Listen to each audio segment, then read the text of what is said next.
Hello, and welcome back to me building as much of the Buffyverse as I can.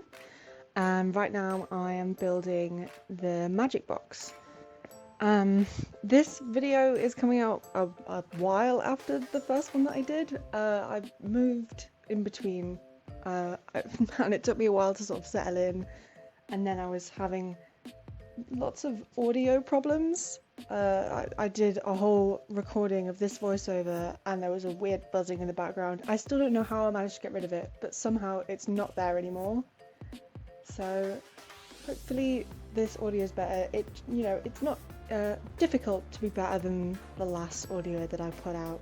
So, but yeah, this is the magic box.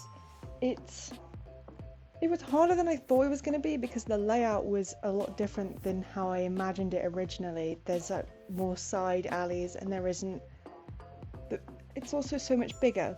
So it took me a while to figure out the sizing and I had to move things around even once I started furnishing it. But it ended up right, I think. From the shots that we've gotten from it in the show, it looks right, which is, all that you expect. It's also, I think, no, it's not the first time that I've been using platforms, because I used platforms in the bronze, but the platforms in this one were really weird. They would they kept moving up and down when I didn't want them to and deleting windows. I really like the platform feature, but I'm still not very good at using it. But, one day I'll get there and it'll be fine, but the layout eventually worked and I think I had to cut out a few of the back rooms, and at one point I'd taken something out that needed to be there so that I could get the stairs down to the basement, but then I just sort of extended it a bit. And because it's another one of those locations where we've never seen like every single room and from every angle and all the details, so I just had to fill in the blanks for some of those. But I think it ended up looking, from what you actually see in the show, it ended up looking like that. And also this one, it was more clear what the lighting situation was. There's sort of shots of lamps, but none of them match, and it's still kind of poorly lit as a shot, but it matches the vibes of the magic box to be poorly lit and sort of awkwardly positioned things. Like placing the ladder up to the sort of second level. I had to add extra things and think about, I think the actual ladder itself can move. There's like 3 points by the railing where it can sort of hang off, but I just put it in the middle just because that would be easier, so that there's easier access to the back room there.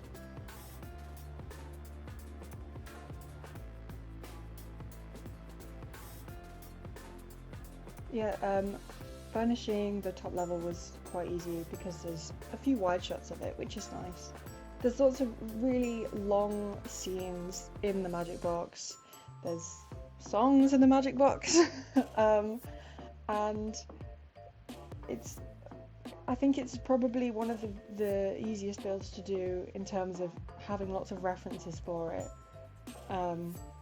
Because there's just so many angles and so many times that they've been in it, and you know exactly the sort of things that they're going to sell there.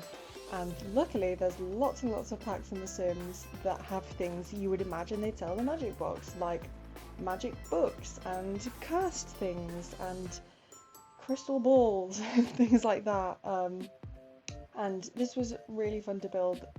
I got a little bit stressed with having to clutter everything up because it is such a cluttered place, but eventually it looked like a magic shop, which is what I needed it to look like.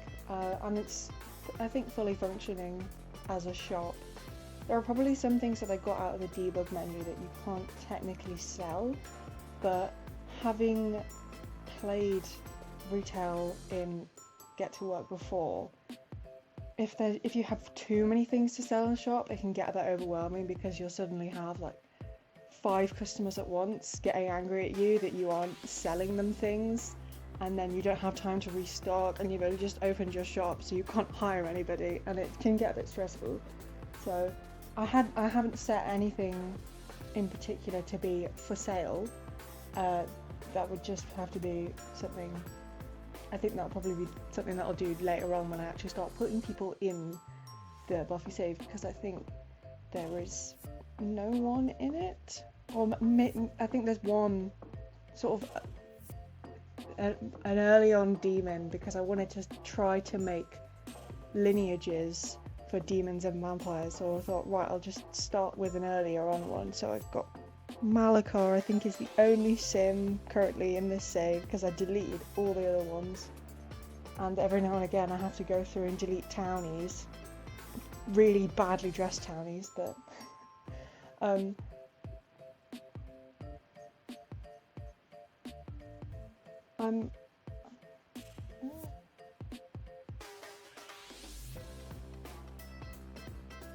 think the door to the back room is actually a swinging door, because they do close it sometimes, but I just made it a through door because there's not much through there anyway, and a lot of the time it's mainly open. You know, there are some things that aren't going to be exactly, but that's just sort of a consequence of building in The Sims. And also, at one point I thought I could put the seance table round the corner, because at one point it's discussed that they might get someone in to do fortune telling, and maybe Tara might be doing fortune telling, but I thought it might be a bit strange if you're running a shop and then suddenly Sims start summoning ghosts and Bonehilda just randomly appears. So I decided against that, although I don't know, maybe I regret it. Because it would be really cool to have a little seance table in there, give it a bit more of a magical vibe.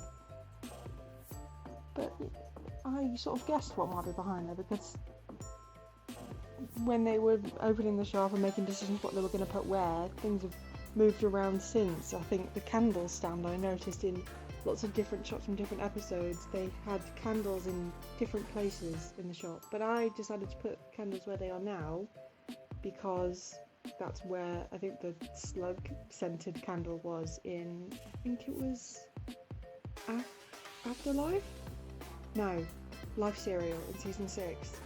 That like slug scented candle that's being sold in the magic box. And also the little sign that's just on the counter there, I think that's I think it says shoplifters will be transfigured or something like that. One of Anya's little witty signs. Obviously it's in Simlish, so it could say anything. It could say order coffee here. I think it might be like a coffee shop sign. But it looked like similar to the one within the show. I can't do anything exactly. Everybody knows that you can't have exact replicas in The Sims because, well, for one, scale. It was doing this that I thought, can we please have half-tile platforms, or be able to make half-tile rooms, because the steps are just weirdly big if you use platforms, and if you try to use stairs and you have to pull them out of, you have to like have them a tile out anyway, so you still get a weird extra bit that would just be better not there. I also very much appreciate paranormal stuff having come out before I built this, because there's so many fun little magic-y seeming things that I was able to put in the build. And I also discovered right near the end of when I was cluttering up everything how many artifacts and little trinkets came with Jungle Adventure. Yeah, Jungle Adventure. There's so many like statues and stones and gems and things like that, and I think there's even a cool skull or something. There's so many of them, and it looked really cool in the shop. I think at this point I noticed there's not a lot of light in here, and I think there are meant to be windows, so trying to figure out windows and trying to use roughly the sort of lights that are seen in the shop, but they all end up being the ones that in The Sims don't light very well, which is unfortunate. Really bothers me how basically all the lights in the base game do not light things properly.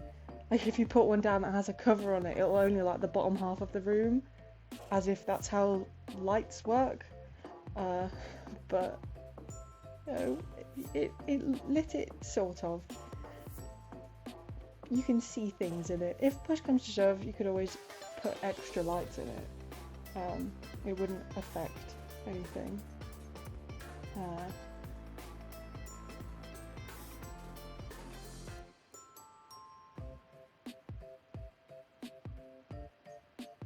I did think about figuring out custom art, because I know that if you use custom art, you can still download it on the gallery and you can still put it up and people can still access it even if they haven't downloaded a particular piece of custom content.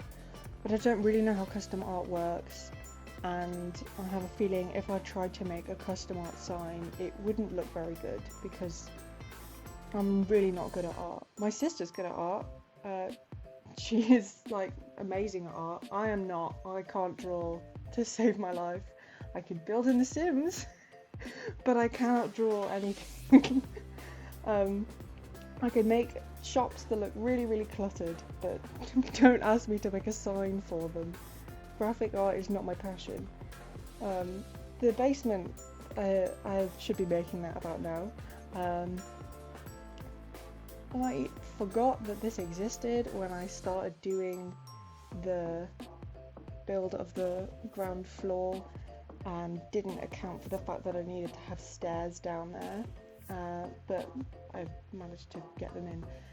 There aren't, I think there's only a couple of shots of the basement and none of them are particularly clear as to what's where and what's actually in it, but the general feeling I got was it was cluttered and it was storage and there was all sorts of things down there, including I think the mummy hand is down there, the one I think again is in Live Serial.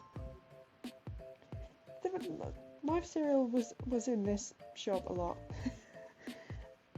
Just before I built this, I actually watched an episode that was the first time that we see the back room of the shop, and I'm really glad I watched that because I probably would have forgotten to include certain things and to not include certain things that I originally thought were in it. And it looks alright. There's no way to put the sort of runes on the wall, but I do all the swords come from Get Famous. Very glad that I recently decided to download Get Famous, otherwise it would look very plain in that room without all the fun things to throw at people. I'm also very glad to have City Living because there's all the things that make things look a little bit grimy and a little bit run down.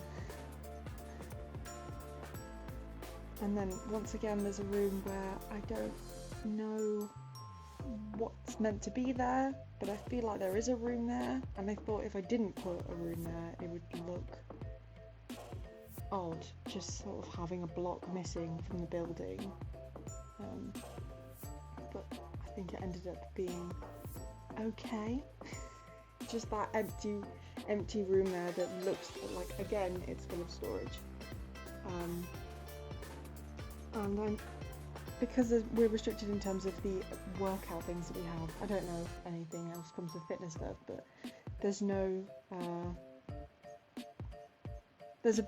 I'm not good with fitness. I can't do fitness.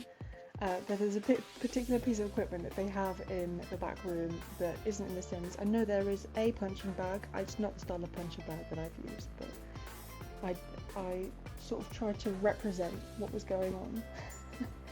So thank you for watching this video. Hopefully the next one will not take as long. And goodbye.